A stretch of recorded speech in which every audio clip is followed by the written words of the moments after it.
Sit back and relax, because today we're going to be having a fun video where we talk about one of the most historic and exciting weird builds that we have ever seen in League of Legends history, and that of course is Maokai mid lane. To tell this story properly, we have to go back before Maokai's release, believe it or not. We have to actually go way before League of Legends' release, back to the original Dota mod, Defense of the Ancients All-Stars. I'm sure most of you know this story by now, but just a quick refresher, the MOBA style genre that began originated with a Warcraft 3 custom map called Defense of the Ancients, or simply Dota. This was a custom mod built in Warcraft 3 that has most of the elements that you see. It kind of invented the genre where you have five players on two teams, each controlling a hero that is supported by waves of minions, and you're trying to make it through these towers to your opponent's base. And it was a massively popular thing. Some people, some estimates, put this as the most popular mod slash custom map in the history of video games. Of course, because this was just a custom map though, because Dota was just a mod, you had a lot of restrictions that the developers of it had to work around, where it was just a community effort within another game, within a Blizzard game, Warcraft 3, and that meant you couldn't add a lot of things that are pretty necessary. You can't add a matchmaking service, you can't add a ranking system, you can't add any sort of way to punish people who will quit games or leave as soon as their team starts losing. It's all something that's kind of done in good faith in custom game modes that eventually left a lot of people wanting more, and then you started to see a lot of developers come out and develop their own version of a Dota-style game. Now, most of the games out there could fall into one of two camps. The first camp was the Dota purists. These were people who thought that Dota was an amazing, perfect game and that nothing should be changed. All that really needed to happen was for them to take the exact configurations of everything that existed within Dota, just recreate it in its own standalone game so you can add all these basic features, and that's what should be done because there's nothing you can do to improve on that basic Dota game mode. The second group of people, though, thought that wasn't true. The second group thought that not only can you be doing things like adding matchmaking services and punishing leavers and whatnot, but on top of that, the gameplay could be refined. You had a second camp who wanted to add mechanics, remove mechanics, take away stuff like turn ratios, add new things like what are now the brush mechanics, summoner spells, and you can see how this second group eventually turned into League of Legends. This divide between the MOBA communities still exists today, between League of Legends and Dota 2, and it's something that's been around since the invention of Dota and since games started spawning after it. But originally, it wasn't League of Legends versus Dota 2. Dota 2 took a long time to be announced and eventually released. Originally, back in 2010, it was League of Legends versus a game called Heroes of Newerth. Heroes of Newerth, or Han, was a game that essentially did what we were describing. It just kind of copied the Dota formula while adding a few tweaks here and there, cleaning up the gameplay a little bit and doing things like adding new characters. But because it was the only and kind of the best version of a Dota standalone game for those Dota purists, it became pretty popular, and League of Legends and Heroes of Newerth were kind of on the same level for a long period of time in those early years. We, of course, have the gift of hindsight right now, but back in 2010, nobody really knew which game would take off. Nobody knew if League would ever become as big as it did today, and nobody knew if one of those games would become bigger than the other, and both communities were pretty close with each other. They both paid attention to what was happening in the other community. I mean, personally speaking, I remember watching a lot of League of Legends pro streamers who would consistently be watching Han tournaments on their stream because, they were curious about what was happening. If there was a $10,000 League tournament, then there was a $20,000 Han tournament following that, and then a $30 or $30,000 League tournament following that, and so naturally both communities would be paying attention to what was happening within the other one. One of the biggest events that occurred between the two games, though, was when the best Heroes of Newerth player ever, at least at that time, arguably the best Han player, a player named Chu8, he decided to switch from playing Heroes of Newerth to playing League of Legends. This was a really big deal because, again, back then League players didn't know if their game would take off or not, but this gave it a lot of legitimacy. A Han player, a Han pro who was so good at the game that he was already a professional in that competitive scene, was willing to relearn a new MOBA game and commit his short-term future to that game based on the hope or the expectation that League was going to become the bigger game. And so a lot of people followed Chu-8. He was this really exciting, enigmatic figure who people were curious about. Was he going to be able to learn the game? Was he going to be able to become a pro? He eventually did. He got so good that, NA at the time was considered probably the best region, or arguably. There were only 2 servers, NA and EU at the time. And Chu-8 ended up getting rank 1. It wasn't long before he got rank 1 back in season 1, and he ended up playing for a short period of time on a couple of different pro teams trying to test out. I think he played on Super Hot Crew as well as Teammate for a while. It was especially interesting to watch him play, though, because with his fresh perspective, not being entrenched in the League of Legends meta and coming from the outside world, coming from Han, he kind of viewed the game in a different way, and some of the most popular champions that he played, or some of his best champions that he learned, were really odd picks that nobody really believed in. He played Lux mid lane, for instance, which Lux, even today, is not a very popular or successful mid laner in competitive play, but he was incredible with her when she was even less popular and considered even less good than she is today. It was a really exciting thing to see him take some of those old champions and become so good with them. But the other great champion that he pioneered, and his other most popular and most picked character, was Maokai mid lane. A lot of people thought, when they thought of Chu-8, they thought of the guy that used Maokai mid lane to get rank 1. And this was a really interesting and exciting build that he used, especially because back then, Maokai was this really weird character. For a long period of time, players didn't know where Maokai was supposed to be played. Originally, when he was released in the champion spotlight, people didn't really have any kind of clue if he was supposed to be a mid laner, a top laner, a jungler, or even a support or something, which eventually the TSM jungler named The Odd One decided that he is best as a jungler, and then he kind of pioneered jungle Maokai, introducing that, which is how Maokai was played for the next 3 or 4 years for a little while. But even though Maokai was becoming solidified as this great jungler with his great W that's just so good for ganking and all the crowd control that he had along with him, Chu thought that he could actually play him as a mid laner. Instead of using mid lane as a place to stick this, big, crazy, scary, bursting mage, or, some sort of crazy and annoying assassin that can kill people,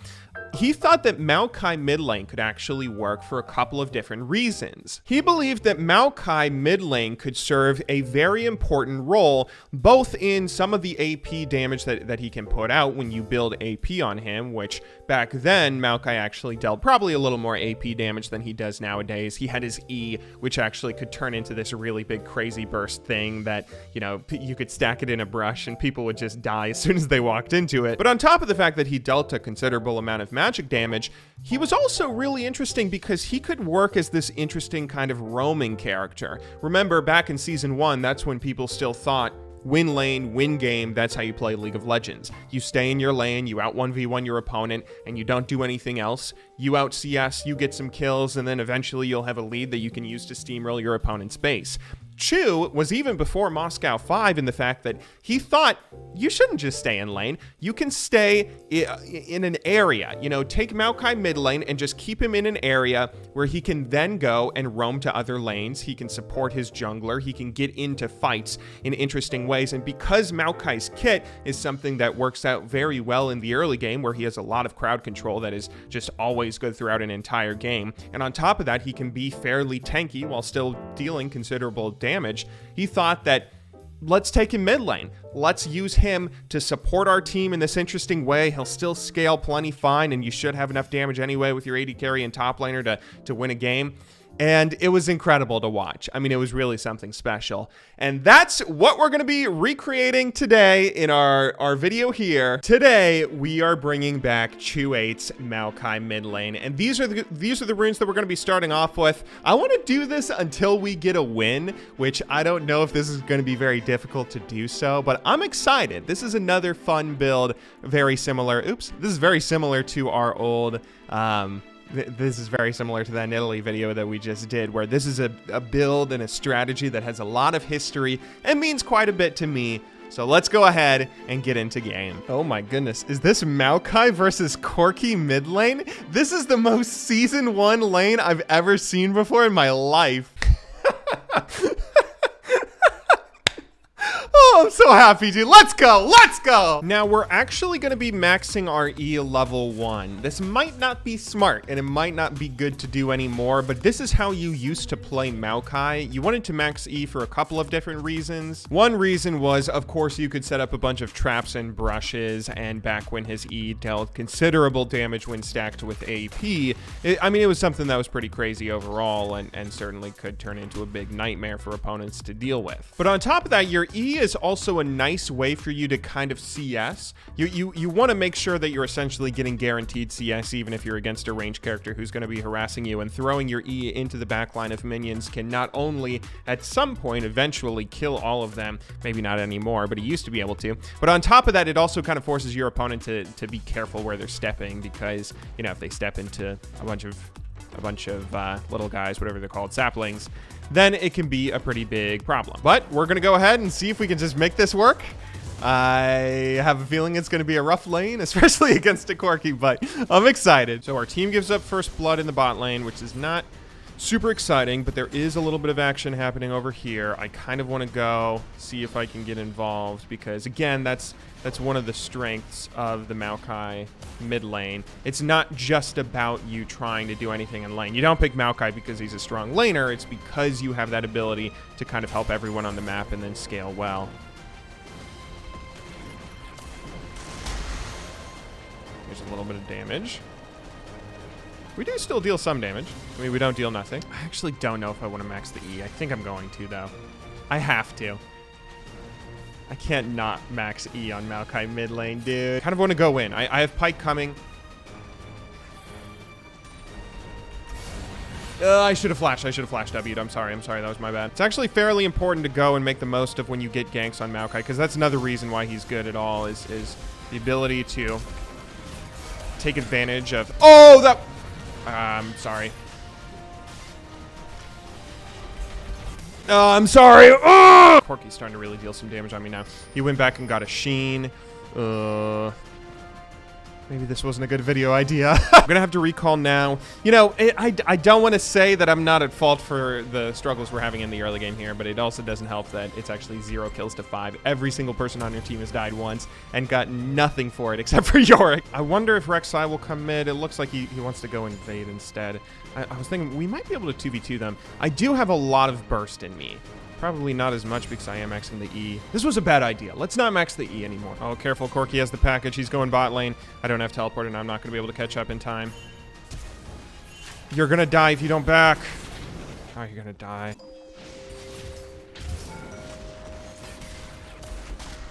Volley going after me. Rek'Sai, can you do your job for one? Rek'Sai did end up taking the Herald. We can use it here to get a few things. Oh, God, but we're going to die for it. Oh, we're going to die. Okay, so that did not go well at all. Oh, boy, I was hoping it would at least be close. Honestly, I might be dumb, but I don't think that was entirely like the build's fault or anything. That was just a really rough match all across the board. So I do want to try this one more time. Let's adjust our build, not max C, and go again. All right, attempt number 2. We can do this, man. It looks like we're either playing up against a Karma or Nico. I assume that's Karma support with Kai'Sa bot lane and then Nico mid, which this might be a little bit easier. Let's see if we can pull this off. Oh, Warwick's coming for me. No! Oh, that was a... Oh! I'm actually gonna... Oh, come on! Come on! That was so brilliant! No, I ran into that! Oh! Please tell me that kills her. No! No! Give away for free. Oh my god. And all the stupid slows from this awful champion! Okay, that did not go well at all. Final score, 1-10-4. Oh god, it hurts. It looks like Maokai mid lane is not the kind of hidden OP strategy that Nidalee top lane is. But I still want to make Chu proud and make this work for one game. Let's queue up for one final match. 2 final matches later. All right, last game, we're switching to celerity as well as water walking for the movement speed. We're either against a Kassadin or Fizz. I don't know. I mean, one of them has to support, right? Maybe Jarvan support. Either way, let's go. We can do this. 5 minutes in here, and we're already doing much better than we did in every one of our previous games. 3 kills to 3. We're even CS with this Kassadin, and we have our Moby boots, so I'm ready to start roaming. Oh, our bot lane might actually be doing well enough that they don't even need our roam. Oh, shoot. Nice job, though. Nice job. On my way, on my way. Oh, he's already too far gone. Shoot. Okay, still, I don't know whether to be happy that we haven't seen much action this game because it means we haven't been dying or losing, or if that's gonna mean that we're just getting carried here. Oh, here we go. I'm on my way. Just get this. Yeah, then I get him. Oh, yeah, there we go. Alt. Set up for the team. Perfect. 0-0-2. I'm on my way. He's gonna try and ward that, isn't he? He wants to ward this. He must not have this warded. He wanted to ward this. Oh, don't show him that I'm here. There we go. Oh, there we go. Perfect setup. Is he going to be able to get away? We set up a guy there. Okay, fine. We get the flash. Nocturne finishes him off there, though. Kassadin tries to roam down bot lane, but just ends up getting killed by our guys. Good work, team. Is there any way we're going to be able to catch these guys out? My heart is telling me no. And my brain's telling me no, but I'm gonna go anyway. Uh-oh. Okay. Never mind. Never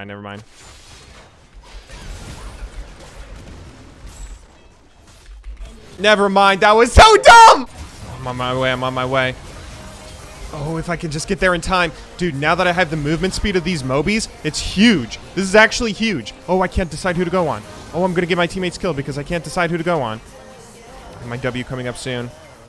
It's not going to matter. It might... Well, I do have the boost. There we go. Get the slow.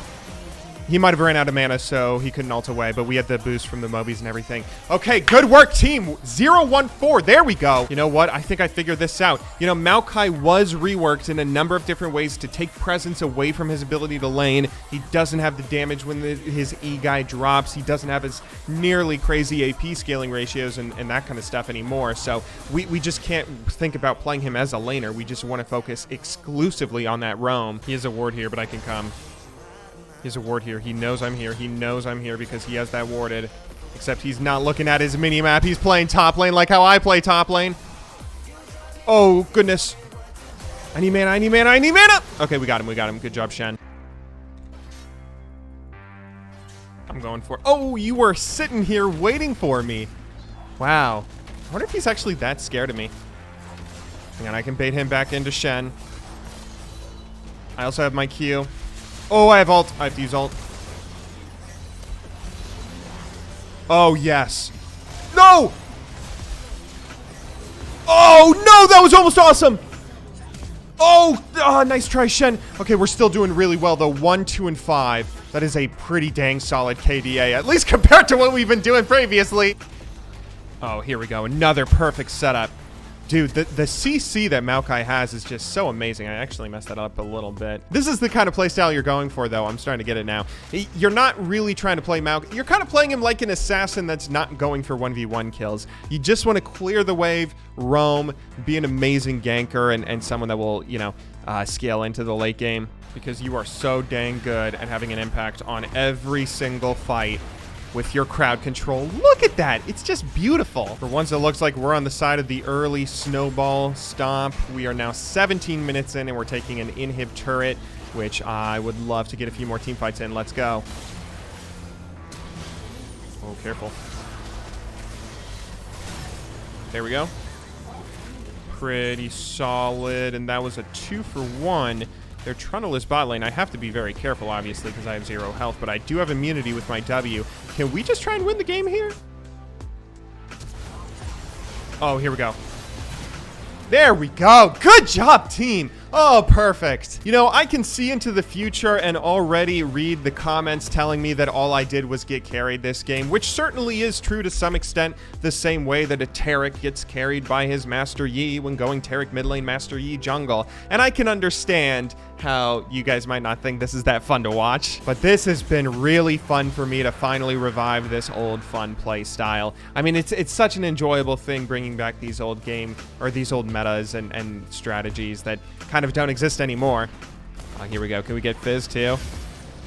Oh, look at that. I'm going to be continuing to make these videos, and I probably won't recommend every single strategy that we try to make work. This one I would probably say you should only be doing it if you're really focused 100% on the roaming and playing Maokai, kind of like an assassin roamer, but instead of assassinating people, you're kind of assassinating them with crowd control, because that's how this crazy, insane champion works.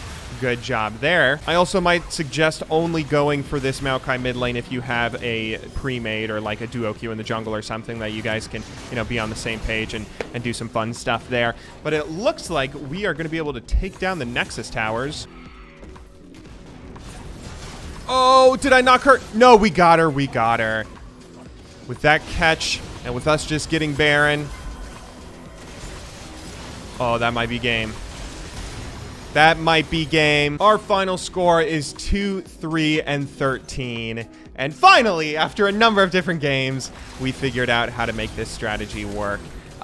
This was really enjoyable, as I said, and I am excited to keep making these videos because they've just been a blast for me, a blast from the past, making all these fun nostalgic builds. Again, I would definitely not recommend Maokai in the way that I would recommend Nidalee top lane. I think that I definitely learned today that Maokai is not someone that you can use that exact same old build with. Maokai's damage and laning has been neutered to the point where if you try and go and build AP, then you won't have the wave clear to deal with your opponent and you'll still be able to get harassed down pretty easily from lack of tankiness. If you try and go for the Triforce to maybe survive a little bit better, it's still not going to work. The ability for your opponent to just out harass you and be more of a presence early on is too strong. It's too great. If you want to make the Maokai mid lane work, you have to commit to the strategy of showing up to all the team fights, making team fights happen, invading the jungle, and being on the same page with your team. And it can certainly turn into a really beautiful and fun experience if you do get that to work. Either way, I hope you guys had a beautiful experience watching our video today. I sure as hell had a lot of fun making it, and I will see you in the next one. But until then, thank you very much for watching, good luck in solo queue, and have a wonderful day.